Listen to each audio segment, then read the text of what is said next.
And if you've been following some of my Facebook posts, I have been sharing some of the stuff I've been doing in the recent weeks leading up to exams. We've been going around doing a little bit of a school tour in NCD schools. And some of the things that I wanted to share with you, I've been sharing with these schools, and I thought this kind of actually yesterday when I went to Port Moresby National High School and spoke to the grade 12 luncheon there in preparation for the exams next week, I shared this, and a young man came up to me and asked if some of my speeches and some of my talks were on the internet, and I didn't have them up. So anyway, this is what we're doing. This is the first of some of these videos I'd like to put out, just to put some thoughts out there for you young Papua New Guineans. What I'd like to talk to you today about is these three things that I've been sharing with schools in the last few weeks. I call them the three gifts, all right? The three gifts. And I'd like to share them with you to just prepare your mindset. I'm going to tell you why I think you should pay attention to these three gifts, because I think they're important, and I think that as we share some of these thoughts today, you will find that they're valuable to you. If they're not, of course, you can ignore them. So I'd like to talk to you about these three gifts. But first, I'd like to give you some good reasons why you should pay attention to these things that I'm about to share.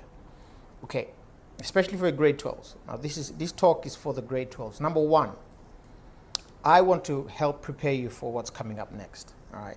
Next year, I think, beginning of next year, you would be opening up your newspapers, and you would be looking for your names on the list. And some of you, a lot of you, some of you will find your names on the list, and you'll be excited. You'll be going to college, to university. Those of you who get into university on your first choice, you'd be really excited. Those of you who get in on your second choice, you'd be excited, but not as excited as you would be if you get in on your first choice. And then there's the third choice, which I understand right now the selectors make that decision for you. Okay, so you might not be too thrilled, but you'd only be relieved if you get in on your third choice. You'd be relieved because you're getting into a college next year. But for a lot of us, and I just heard the stats yesterday, that about 26,000, just under 27,000 grade 12 students are sitting for their exams next year, Papua New Guinea. And that's a big number. And the stats for colleges, the spaces for colleges, 7, maybe 8. I don't know if we could push it to 10,000. Now that's a big number missing out.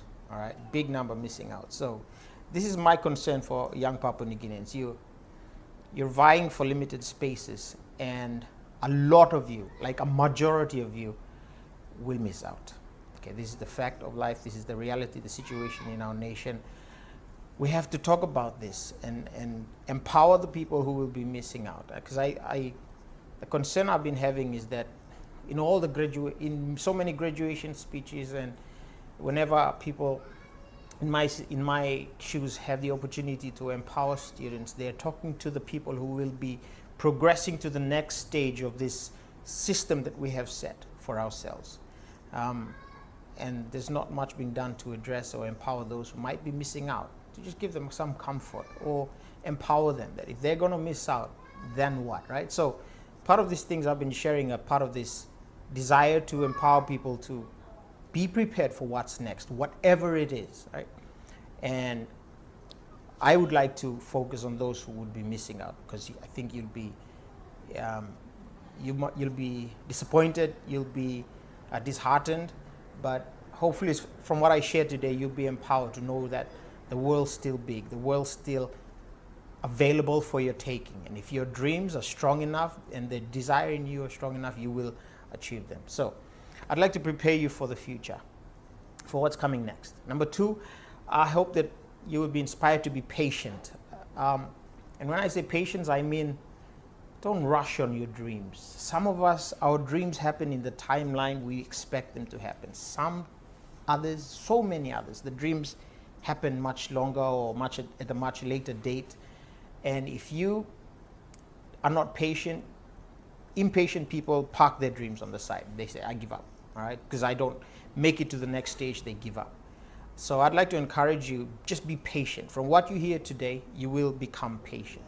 Your dreams might happen much later than you expect them to be. So, like for example, I had this dream for Attitude Plus maybe 6-7 years ago, right? But I never rolled it out. I was wanting to build my legal career, and so I just stayed there. But you know, it was necessary for me to have this delay, and my dreams are now unfolding because I'm taking action on them. And I find that I have a much more strong grounding, a much stronger grounding in terms of getting out and doing what I do now.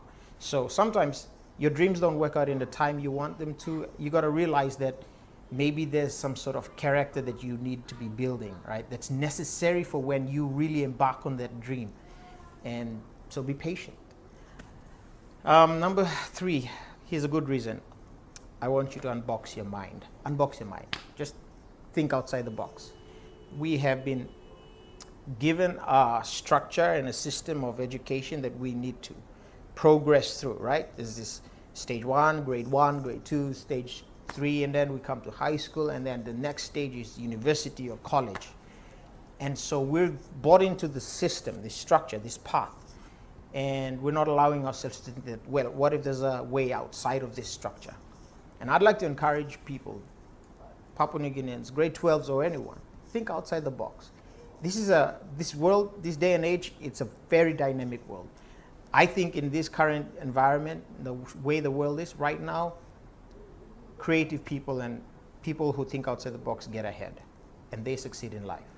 Those of us who are stuck in narrow-mindedness, in tunnel vision, we will be stuck there for a while. But unless you unbox your mind, you will be stuck. Okay, so I'd like to help you to unbox your mind today. Number 4, I hope I give you some courage. And for grade 12s, when I say courage, I mean courage to not follow the crowd. All right, courage to not follow the crowd. To pursue your dreams, sometimes you're tempted because there's this crowd. What's the crowd doing? All right, so what's the crowd doing? The teenagers are you teenagers, your default setting is what's the crowd doing and what am I feeling about this thing? All right, and those are the kind of the 2 foundational settings, default settings for teenagers when they're making decisions. So I'd like to encourage teenagers, don't follow the crowd. If you have a dream, pursue that dream, and if the crowd's going another direction, if your dream's going to enrich the world, get out there and reach for your dream. All right, because that's the best way you'll be happy and satisfied in life.